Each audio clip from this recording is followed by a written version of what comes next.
The film everyone has been waiting for is finally here. There is a specific scene in this movie that deeply moved me, which I will mention. But before that, the Odyssey has been highlighted for months due to its technical features. For example, the IMX cameras you see on the screen were used. Much like the great films of the 20th century, it was shot with technology capable of 70mm screening in proper theaters, and so on. While its format is rightfully praised, the heart of this film is what matters most. The point it makes is also relevant for today. Christopher Nolan, who adapted the Odyssey from Homer's epic, has created a narrative that personally left a strong impression on me. He layers the story with mortal ambition, betrayals of one's own kind and regret. Adapted, the Odyssey begins right where the Iliad, which covers to the end of the Trojan War, leaves off. King Odysseus of Ithaca begins a long journey home following their victory in Troy. However, along the way he faces gods and mythological creatures. In truth, he is actually reckoning with himself. As he loses his crew of soldiers and his ships, what he did in Troy starts to weigh heavily on King Odysseus' soul. His wife Penelope and son Telemachus meanwhile face their own trials. Suitors eyeing the throne have surrounded his home, trying to seize the kingdom through deceit. Though I introduced it in just a few sentences, director Nolan has covered this epic as broadly and thoroughly as possible. But let's be honest, adapting this 121,000-word epic to the big screen must be one of the hardest jobs in the world. This is exactly where the director's vision and interpretation shine. Christopher Nolan portrays how the journey changes King Odysseus step by step in his stubborn drive to return to his home and his essence. He delicately captures his aging, his maturity, and how his memory keeps him standing. When King Odysseus finally returns home, he is no longer the same man. His physical strength and combat skills are now wrapped in wisdom and conscience.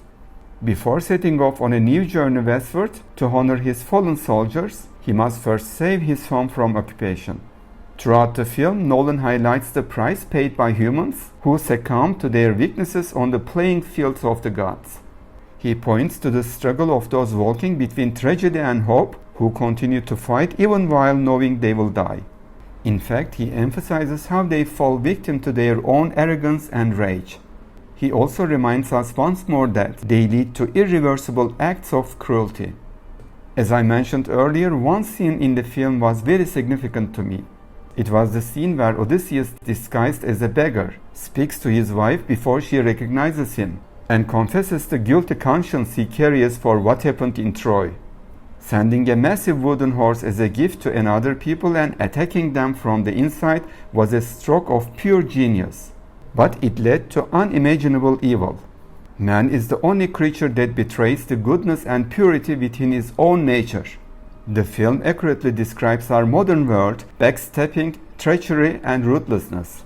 Christopher Nolan has directed and edited scenes in such a way that, as the seconds tick by, your heart rate as an audience member will surely rise. In Troy, in Ithaca, and at every stop between these two places, you feel as if you have stepped into the late Bronze Age where the epic takes place. The raw intensity and adventure, along with the magic of the ancient Greek world, completely captivate the viewer. Beyond the studios, the director filmed in a series of Mediterranean countries and many different locations ranging from Iceland to Scotland. Aside from the necessary digital effects, let's emphasize that every element used is authentic to reality. The international crews behind and in front of the camera deserve endless praise. To give examples, starting with Matt Damon, who plays Odysseus, every actor endured the difficult filming conditions. The cinematographer, Swiss Oscar winner Hoyte van Hoytema, is like a wizard of light.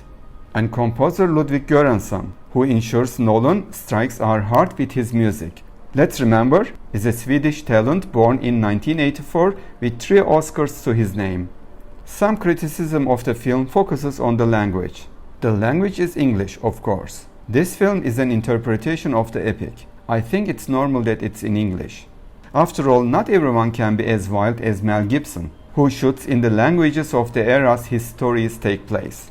Yet, despite being shot in English, Nolan tries something interesting. to convey Odysseus' desperation and feeling of alienation. In one scene, he is a foreigner from the islands, speaks in an unintelligible language, and has one of the soldiers translate it.